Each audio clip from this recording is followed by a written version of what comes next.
అందరికీ నమస్కారం అండి. ఈరోజు మేము శ్రీశైలం వెళ్ళామన్నమాట. మార్నింగ్ ఈరోజు శ్రీశైలంలో ఉన్నాము. మా సత్రంలోకి వెళ్ళి అక్కడ రూమ్ తీసుకుని అక్కడ వంటలు కట్టెల పొయ్యి మీద చేస్తున్నారు. కొన్నేమో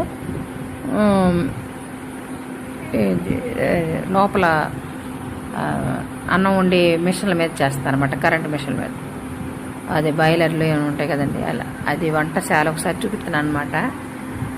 వంటలు ఎంత ఇదిగా చేస్తున్నారు, చక్కగా శుభ్రంగా శుభ్రాలతో చక్కగా పరిశుభ్రంగా చేస్తున్నారండి.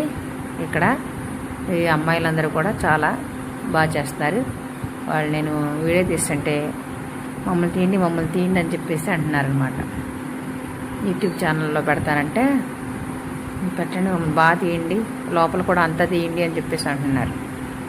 ఎందుకండి ఇక్కడ శ్రీశైల మల్లికార్జున సన్నిధిలో ఇట్లా మా సత్రంలో మేము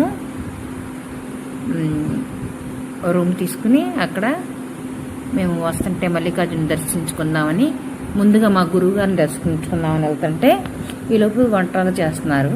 సరే వంటలు చేస్తున్నారు కదా అని ఒకసారి వీడియో తీద్దామని తీస్తుంటే మొత్తం తీయండి అని చెప్పేసి అంటున్నారన్నమాట. వాళ్ళు కూడా చాలా ముచ్చట పడుతున్నారు. చక్కగా ఈ విధంగా చేస్తున్నారండి. అయిపోయి శ్రీశైలం మల్లాన్ని దర్శించుకొచ్చిన తర్వాత మళ్ళీ మధ్యాహ్నం భోజనానికి కూర్చున్నాం అన్నమాట. అయితే పొద్దున మా గురువుగారు స్వామివారి సేవకి గుడికి వచ్చేసారు. మా గురువుగారు దర్శనం అవ్వలేదు. మళ్ళీ సాయంకాలం 5 గంటలకు రమ్మన్నారు. 5 గంటలకు వెళ్ళి మా గురువుగారు అయినటువంటి వేమనారాజ్య పీఠాధిపతులు ఆయన దర్శించుకుని తిరిగి మళ్ళీ వస్తాం అన్నమాట.